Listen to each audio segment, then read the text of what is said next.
Hello mọi người, sẵn vừa mới quay con Jacob 996 296 Wallet xong thì mình đang có bộ cây cáp đây, sẵn mở luôn. Dù biết cái bộ cây cáp này sẽ không tương thích hoàn toàn với form 96 do con này ra trước cái con 96 Wallet mọi người. Đó, thì đây là form chuẩn thôi nhưng mà cũng tương đối dùng gần hết cái nút mà có phần không. Chịu thôi biết sao giờ. Ok, thì con này thì vẫn là full seal mọi người, vẫn full seal. Mình săn rất là cực khổ nha, tại vì con này giờ hình như cũng ít shop nào nhập về rồi. Đó, cái cáp BBT đây, double short cái cáp set. Ok, hợp sao đấy, nhưng mọi người thấy nó chỉ có form chuẩn thôi à, nó có form 96 đâu, nhưng mà cũng gắn được mấy cái nút cơ bản được rồi. Tiếc cho thị trường Việt Nam không được dùng mặc định BBT đó, mà phải bỏ thêm gần cả triệu bạc để mua bộ cái cáp này, quá chán cuộc đời. Ok, giờ khui siêu nó luôn. Siêu nó đây, siêu nhưng mà rõ ràng siêu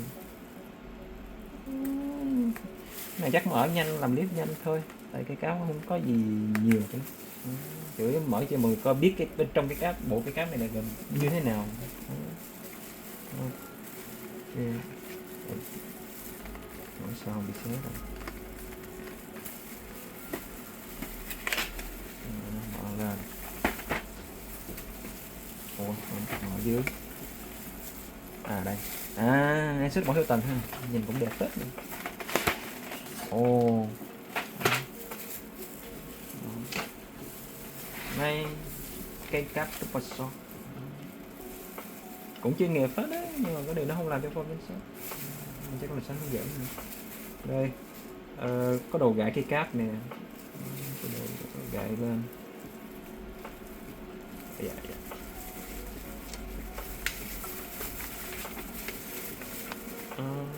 Như nãy mới có sẽ sơ mọi người, thì bộ chất liệu nhựa BBT á, nó giúp cho mình đỡ bám bằng tay hơn. Ví dụ những ai tay đổ mồ hôi nhiều như mình nè, hoặc phải đeo bao tay nè, đó thì nó sẽ đỡ dao bằng phím hơn. Nhưng mà bù lại cái điểm dở của BBT á, là nhựa nó rất là giòn. Đó, mọi người vệ sinh nếu ai dùng cái cách mà quăng vô máy giặt á, thì có thể sẽ bể cái cáp luôn mọi người. Đó, cái cách vệ sinh mà quăng vô máy giặt á, thì có áp dụng cho nhựa ABS thôi. Đó. Okay. Nó cho cái phần nó chỉ đơn giản là nhiều thứ tiếng thôi chứ không có gì đặc sắc đó. Rồi bên trong nó cho gì đây, cái chân cái stem nè, hai bộ stem. Đây là phím số này. Mọi người nhìn kỹ đó, mọi người sẽ thấy độ nhám của nó. Mình mở ra luôn. Mở ra coi luôn cho rõ. Yeah.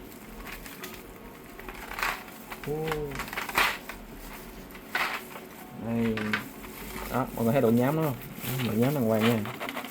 Đây mới là nhiều BBT nè. BBT là nhám vậy đó. Ok. Set như bộ bắt. Cái này có bên phải nè, lộn bên trái chứ, bên trái bằng phím, lúc này lúc bên trái. Còn nút bên đây là phím dưới nè, phím phép.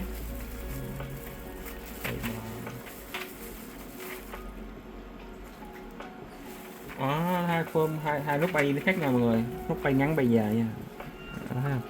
Này bay dài nè, bay này bay ngắn nè, mình chắc coi bằng phím khác.